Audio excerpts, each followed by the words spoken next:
রাজনীতি প্রত্যেকটা শহীদ এবং শহীদ পরিবারকে আপনারা কিভাবে ট্রিট করছেন, তাদের জীবন এবং মৃত্যুকে আপনারা কিভাবে দেখভাল করছেন, এটার মধ্য দিয়ে আপনাদের আন্তরিকতাকে বাংলাদেশের মানুষের কাছে প্রশ্নবিদ্ধ হতে দেবেন না।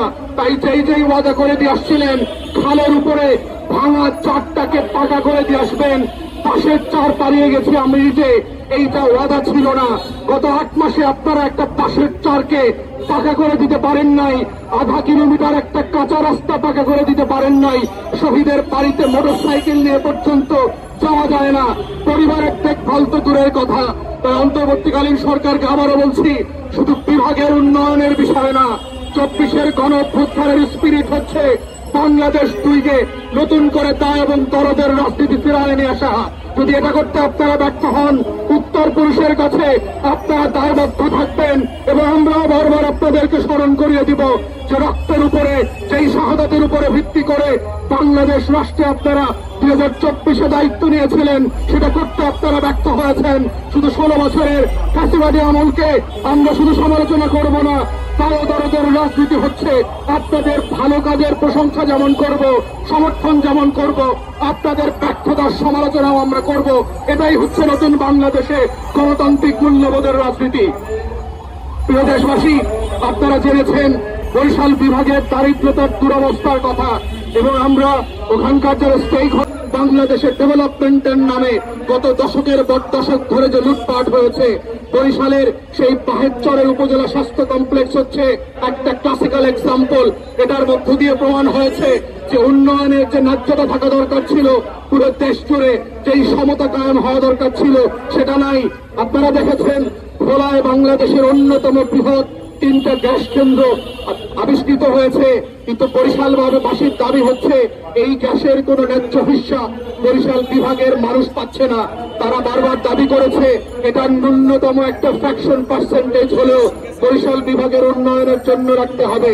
আপনারা জানেন বাংলাদেশে সমুদ্র সীমা বিজয়ের যে নাটক করেছে হাসিনা সরকার, তারপর থেকে বঙ্গোপসাগরে 46টা গ্যাসের ব্লক তৈরি করা হয়েছে, কিন্তু সেটা বাটেক্সকো আমাদের যে জাতীয় প্রতিষ্ঠান আছে তাকে খনন করবার অনুমতি দেওয়া হচ্ছে না। কিন্তু পাশ থেকে আমরা দেখতে পাচ্ছি বঙ্গোপসাগর থেকে ভারত এবং মিয়ানমারের লোকরা এসে, সেখানকার কোম্পানি এসে আমার দেশের পাইপলাইন দিয়ে গ্যাস এবং তেল উত্তোলন করে নিয়ে যাচ্ছে। তাহলে আপনি কি বিজয় করলেন যে এই বিজয়ের পতাকা মালাটা আপনি ভারতকে আর মিয়ানমারকে সঁপে দিয়েছেন? এটা তো ডেভেলপমেন্টের সাথে যায় না। তাই আমরা অনবিতি বিলম্বে দাবি করছি যে এই যে 46টা গ্যাসের ব্লক বঙ্গোপসাগরে আছে, সেখান থেকে ইমিডিয়েটলি বাপেসকে দায়িত্ব দিয়ে এক্সপ্লোরেশনের ব্যবস্থা করতে হবে। বাংলাদেশের অন্যতম ভিজিটিং জায়গা হচ্ছে কুয়াকাটা। আপনারা জানেন কুয়াকাটা হচ্ছে পৃথিবীর 2টা সি বিচের একটা, যেখান থেকে সূর্যোদয় এবং সূর্যাস্ত 2টা দেখা যায়, কিন্তু সেখানে যাবার মতো যে ইনফ্রাস্ট্রাকচার দরকার, রাস্তাঘাট দরকার, সেটা নাই। আমরা দাবি করছি ঢাকা থেকে শুরু করে প্রত্যেকটা কানেক্টিং জেলার সাথে যেই অবকাঠামো ডেভেলপ করা দরকার কুয়াকাটাকে একটা পর্যটন হাবে পরিণত করবার জন্য, সেটা করতে হবে। একটা ডোমেস্টিক এয়ারপোর্ট করা কুয়াকাটাতে খুবই জরুরি হয়ে গেছে। একটা ছোট্ট এয়ারপোর্ট করলে কক্সবাজারের মতোই কুয়াকাটা বাংলাদেশের আর একটা অর্থনীতিকে সাপোর্ট দেওয়ার মতো একটা বেস তৈরি হবে। বঙ্গোপসাগরকে ঘিরে বাংলাদেশের পর্যটন শিল্প এবং মৎস্য শিল্পকে ডেভেলপ করার সুযোগ আছে, সেটা করা হচ্ছে না। বরিশাল বিভাগে আমরা গিয়ে দেখলাম, যেটা রংপুর বিভাগেও আমরা দেখেছি, বাংলাদেশে 1 লক্ষ টাকা কৃষি ঋণ নিয়েছে, এমন লক্ষ লক্ষ কৃষককে বকেয়া ঋণ দিতে না পারার কারণে মামলা দিয়ে হেনস্থা করা হচ্ছে, জেলে নেওয়া হচ্ছে। কই এস আলমকে তো জেলে নিতে পারেন নাই, বাংলাদেশের বড় বড় লুম্পেন পুঁজিপতিদেরকে তো জেলে নিতে পারেন নাই, বাংলাদেশের গরিব কৃষককে 1 লক্ষ টাকা ঋণ না দেওয়ার কারণে জেলে নিয়ে কি প্রমাণ করছেন? বাংলাদেশে আইনের শাসন তৈরি হয়েছে, গরিবের সাথে আইন দেখান, গরিবের সাথে ন্যায্যতা দেখাতে হবে, গরিবের কৃষকের কৃষি ঋণ মওকুফ করতে হবে, এটা কোনো টাকা না। তাই বাংলাদেশ বরিশাল থেকে শুরু করে সারা বাংলাদেশের কৃষকের ঋণ মওকুফ করতে হবে। এই বাস্তবতাকে ঘিরে বাংলাদেশের কৃষি অর্থনীতি যেন ভেঙে না পড়ে, কৃষককে জেলে নেওয়ার এই নাটক বন্ধ করেন, সুদে আসলে কৃষকের কৃষি ঋণ মওকুফ করেন, নতুন করে লক্ষ লক্ষ কৃষক এবং বেকার যুবকদেরকে কর্মসংস্থানে ফিরিয়ে নিয়ে আসার জন্য ইন্টারেস্ট ফ্রি মাইক্রো ক্রেডিটের ব্যবস্থা করেন।